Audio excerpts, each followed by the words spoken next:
हमें ये बात समझनी पड़ेगी कि परमेश्वर का वचन जब हम पढ़ते हैं, उसका अगला पिछला उसका बैकग्राउंड क्या है, उसकी समझ। जिस तरह बाइबल में एक बात लिखी है जो लोग बहुत बार पूछते हैं कि क्या किसी को फादर कहना चाहिए, क्या किसी को मदर कहना चाहिए, पापा कहना चाहिए, या क्या, क्योंकि वचन ये कहता है कि धरती पर अपना पिता किसी को मत कहना। हम जस्ट एक बात को वैसे मेरे स्पिरिट में आगे हम डिस्कस कर रहे हैं। तो आप ये नहीं जानते कि जीसस क्राइस्ट ने वो किन लोगों के लिए बोला और क्यों बोला और कब बोला। पौलुस पहला कुरिन्थियों 4:15 में लिखता है, क्योंकि यदि मसीह में तुम्हारे सिखाने वाले 10,000 भी होते तो भी तुम्हारे पिता बहुत से नहीं, इसलिए कि मसीह यीशु में सुसमाचार के द्वारा मैं तुम्हारा पिता हूं। ये वचन जस्ट मैंने अभी निकाला है आपके सामने आकर, मैं तैयारी करके नहीं आता हूं, जस्ट कि ये अभी आपको समझ आएगा कि जो स्पिरिट ने बोला है। ये वचन जीसस क्राइस्ट के वचन के बाद, जब जीसस ने कहा कि धरती पर पिता नहीं कहना, उसके बाद लिखा गया है और पौलुस ने इसे लिखा है और पवित्र आत्मा की अगुवाई से लिखा है। पौलुस गलातियों की पुस्तक जब हम पढ़ते हैं उसमें हम एक चीज को बड़े ध्यान से हम पढ़ेंगे। उसमें लिखा है कि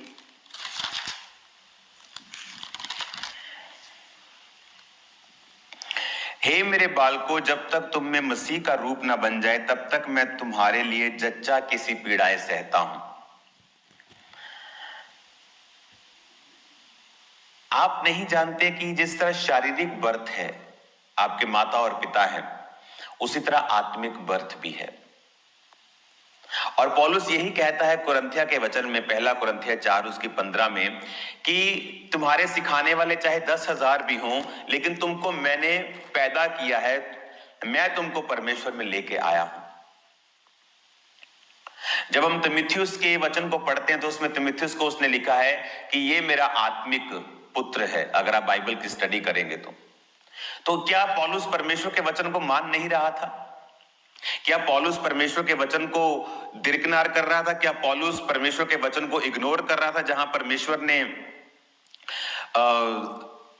उसको कहा कि तुम धरती पर अपना पिता किसी को नहीं कहोगे। अगर हम इस कुरिन्थियों की आयत को पढ़ते हैं, हमें यह समझ आता है कि इसका ओरिजिन क्या है। जब परमेश्वर सदूकियों और फरीसियों के बारे में बता रहा था लोगों को कि धरती पर इनको अपना पिता मत बोलना, क्यों? क्योंकि सदूकी और फरीसी इस तरह से रिएक्ट करते थे कि हम ही हैं जो तुम्हें परमेश्वर की व्यवस्था सुना सकते हैं और कोई नहीं, क्योंकि सब प्रचार नहीं कर सकते थे, वही थे जो परमेश्वर की व्यवस्था सुनाते थे। तो वो अपना ओहदा रखते थे, मुख्य स्थान रखते थे। शादी में बुलाया तो मुख्य स्थान होगा कि पाप माफ करवाने तो हमारे पास आओ, हम तुम्हारे लिए बलिदान करेंगे। तो जीसस ने कहा आप धरती पर इनको अपना पिता मत कहना, तुम्हारा पिता वही है जो तुम्हारे पापों को माफ करता है और वही है जो तुम्हारे लिए गुनाहों के लिए, तुम्हारे पाप के लिए अब तुम्हें क्षमा देता है। क्योंकि अब मसीह में आने के बाद, जब मसीह यीशु मसीह मुर्दों में से जी उठे तो लिखा तुम ही याजक हो और तुम ही राजा भी हो। यानी अब हमें उस पिता की जरूरत नहीं है जो हमारे पापों को जाकर माफ करवाए और हमें वही शिक्षा दे, क्योंकि अब आप बाइबल पढ़ के अपनी शिक्षा को ग्रहण कर सकते हैं। अगर आपने पाप किया है, आप अपने कमरे में बंद होकर प्रभु से उस पाप की माफी मांग सकते हैं और परमेश्वर आपको माफ करेगा। तो यदि परमेश्वर ने यह कहा है,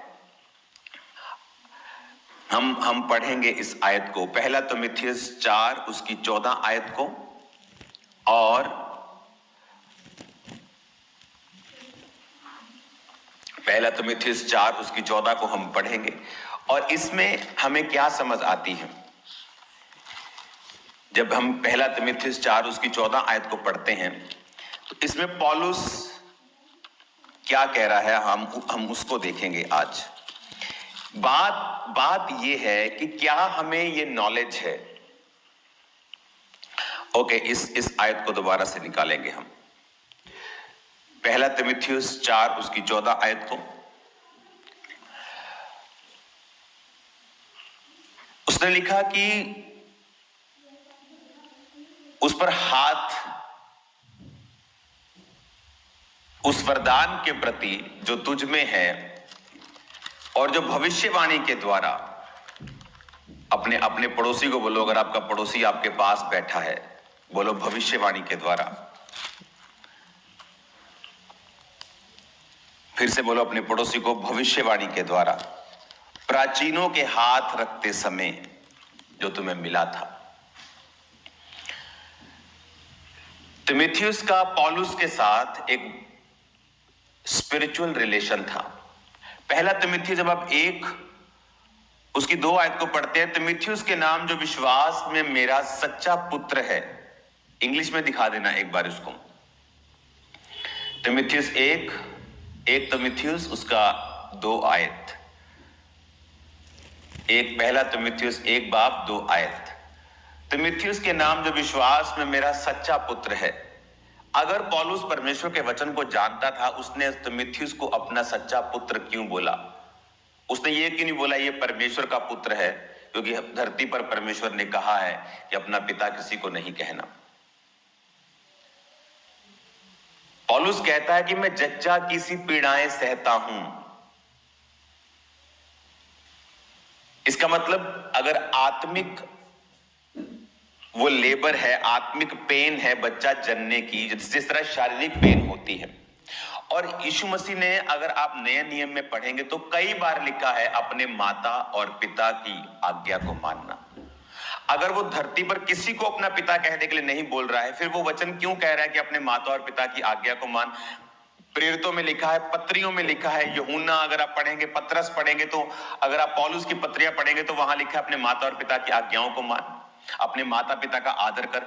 अगर पिता किसी को नहीं कहना है तो उनको क्यों फिर पिता बोला जा रहा है? वचन तो सबके लिए एक है। फिर अपने घरों में जो आपका पिता है उसे अंकल पे बोलना शुरू कीजिए, उसे कुछ और बोलना शुरू कीजिए, उसे ब्रो बोलना शुरू कीजिए। Hallelujah.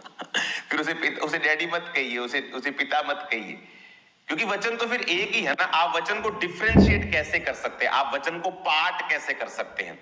Unto Timothy my own son in the faith, विश्वास में, आत्मा में मेरा पुत्र, शरीर में मेरा बेटा, आत्मा में मेरा बेटा। हालेलुया। शरीर में पीड़ा जनना और बच्चे को जन्म देना, आत्मा में भी पीड़ाएं होती है। अगर आप पास्टर्स को पूछेंगे तो किस तरह की पेन से वो निकलते हैं किसी रूह को बचाने के लिए या उनको सुरक्षित रखने के लिए। हालेलुया। मेरे को शौक नहीं है पापा मम्मी कहलवाने का, मेरे बहुत से बच्चे हैं ऑलरेडी, लेकिन राइट शिक्षा मसीहियत में होनी चाहिए। जिस तरह दुनिया में दुनियावी तौर के ऊपर आपके बच्चे आपकी प्रॉपर्टी का अधिकारी हैं, उस तरह आत्मिक दुनिया में भी आपके स्पिरिचुअल बच्चे आपके स्पिरिचुअल प्रॉपर्टी के अधिकारी हैं। पर अगर वो आपको वैसा नहीं समझते, जस्ट पैस्टर समझते हैं, पैस्टर। मुझे हंसी आती जब लोग पास्टर को इस तरह से कॉल करते हैं जिस तरह वो एक प्रोफेशनल डॉक्टर है या इंजीनियर है या एक आईटी वाला ब्रदर है जिसे आप बुलाकर काम करवा रहे हैं। जब मैंने मसीहत में मिनिस्ट्री की शुरुआत की तो लोग पास्टर को पाजी बोलते थे। यहां पे पाजी, जिस दुकान से राशन लेने जा रहे हैं उसको भी पाजी, जिस रिक्शे से आ रहे हैं उसको भी पाजी, और आपका पास्टर भी पाजी। और बाइबल क्या कहती है? पास्टर को प्रॉब्लम नहीं है, लेकिन वचन कहता है कि जो वचन सुनाते हैं वो 2 गुना आदर के योग्य समझे जाएं। जब मैंने वचन को समझा है, मैंने वचन को इस तरह से नहीं पढ़ा है, मैंने वचन की डॉक्यूमेंट्रीज को पढ़ा है, मैंने वचन की यूनिवर्सिटीज में जहां शिक्षा होती उन शिक्षाओं को पढ़ा है, और मुझे मालूम है कौन सा वचन कहां फिट होता है और ये क्यों बोला गया बाइबल के अनुसार। हालेलुया। तो इन चीजों को जब हम समझने लगेंगे, इन चीजों को जब हम पुराने नियम में निर्गमन 20 उसकी 12 आयत में लिखा है अपने माता और पिता की आज्ञावान, और नए नियम में कहां लिखा है हम पढ़ेंगे इफिसियों 6 उसकी 2 आयत को। इफिसियों की पुस्तक 6 और उसकी 2 आयत को।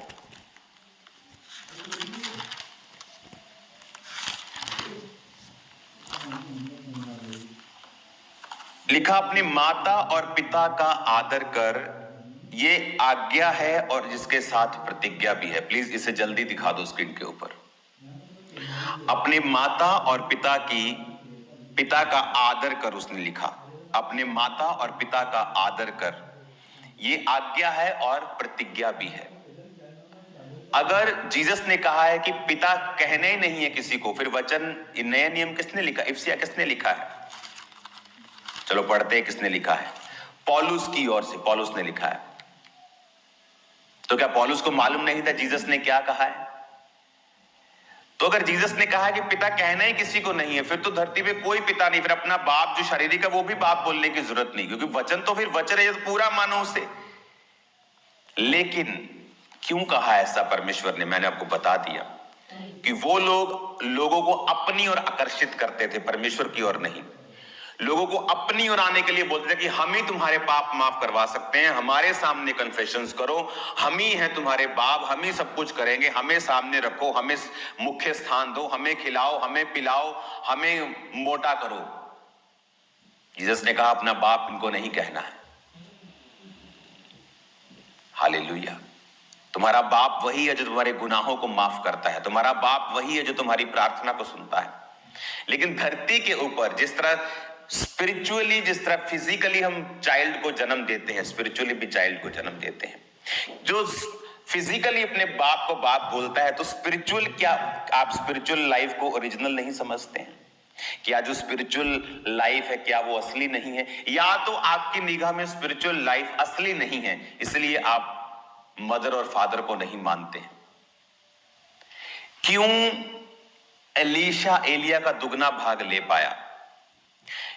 कहता हाय मेरे पिता, हाय मेरे पिता। अगर परमेश्वर को पिता से गड़बड़ होती, उसको पिता कहने से, तो पुराने नियम में भी गड़बड़ होती। फिर वो अपने मसे को उस पर ना फेंकता, ना उसकी स्पिरिचुअल आइज ओपन होती। इसका मतलब ये नहीं कि आप धरती पर आप पिता पिता फादर फादर बोले, आप पापा बोलने लग जाएं। बोले ना बोले आपकी मर्जी है। जो रियल परमेश्वर के दास दासियां हैं उनको इस चीज से कोई मतलब नहीं है, नेवर। उनके दिल दिमाग ख्वाबों पे भी नहीं है, वो बहुत आनंदित है अपनी लाइफ में। बट उसने अपने लव को दिखाया। जिस तरह एक शारीरिक जो बेटा है अपने बाप को जब लव दिखाता है तो उसको वो ब्लेसिंग देता है। आत्मा में भी जब दूसरे चेलों ने कहा आज तेरा बाप जीवित चला जाएगा, कहता चुप, मुझे मालूम है। तो जब वो अपने बाप से प्यार दिखा रहा था तो वो अपने बाप की आत्मिक प्रॉपर्टी को रिसीव किया, दुगना भाग। बहुत लोग सोचते हैं कि दुगना भाग मतलब जो उसमें अनॉइंटिंग थी उसका डबल मिल गया। दुगना भाग डबल नहीं होता। अगर किसी के 6 बच्चे हैं,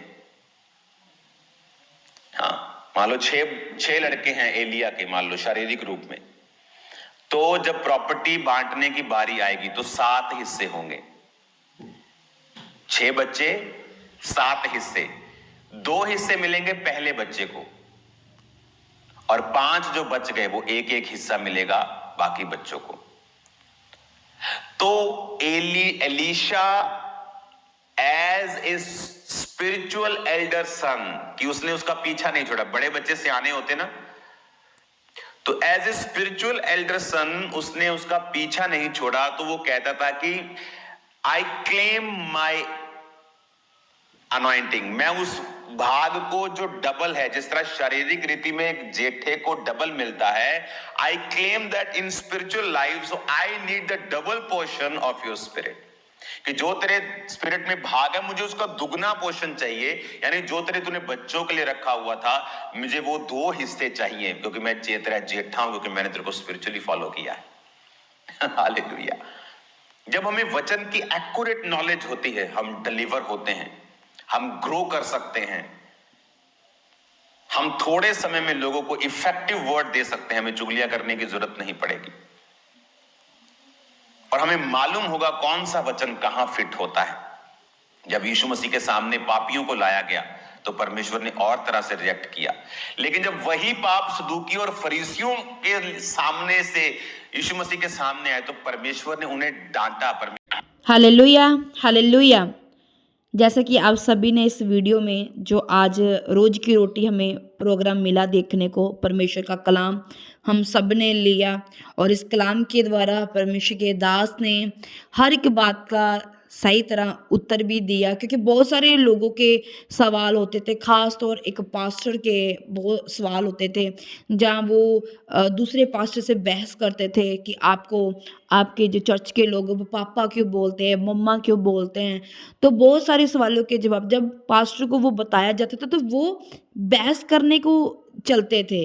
कंट्रोवर्सी होती थी वचन को लेकर, वचन को मिलाकर मिलावट करके बताया जाता था। पर आज देखो ऑनलाइन खुदा के दास ने वचन के द्वारा सब बातें क्लियर की है और सबके फायदे के लिए ये बातें हैं। जो लोग जो विश्वासी जो दूसरे पास्टरों के चुंगल में फंस जाते हैं और इमोशनल होके वो ऐसे पास्टर को जो सच्चे खुदा के दास है दासियां हैं उनको बुरा भला बोलते हैं कि ये तो ऐसे करते हैं वैसे करते हैं। तो आज उन विश्वासियों को भी ये आंसर मिल चुका है, क्योंकि वचन का ज्ञान होना बहुत ज़्यादा ज़रूरी है। वचन कहता है कि ज्ञान ना होने के कारण मेरी प्रजा नाश हो रही है। आज मसीह विश्वासियों को ज्ञान ना होने के कारण वो भरमाए जाते हैं और जंगल में फंस जाते हैं और सच्चे और अच्छे दासों के प्रति कुछ ऐसे शब्द बोल देते हैं जो उनके आत्मिक लाइफ में और संसारिक लाइफ में उनके लिए बड़ी बाधा पैदा करती है। तो आई होप सबको आज के सारे ही आंसर मिल चुके हैं कि क्यों खुदा के दास को फादर या पापा मम्मा बोलना चाहिए कि नहीं बोलना चाहिए। वीडियो को लाइक करें, चैनल को सब्सक्राइब करो और ये वीडियो आगे आगे शेयर करो, क्योंकि और भी बहुत सारे विश्वासी है जिनको दूसरे पास्टर क्या करते हैं, भरमाते हैं वचन का सहारा ले लेकर, क्योंकि वो मसीह लोग तो नए होते हैं, उनको नहीं मालूम पड़ता है कि ये क्या सही बात है कि नहीं। तो ये वीडियो जरूर उनको शेयर करें। God bless you all.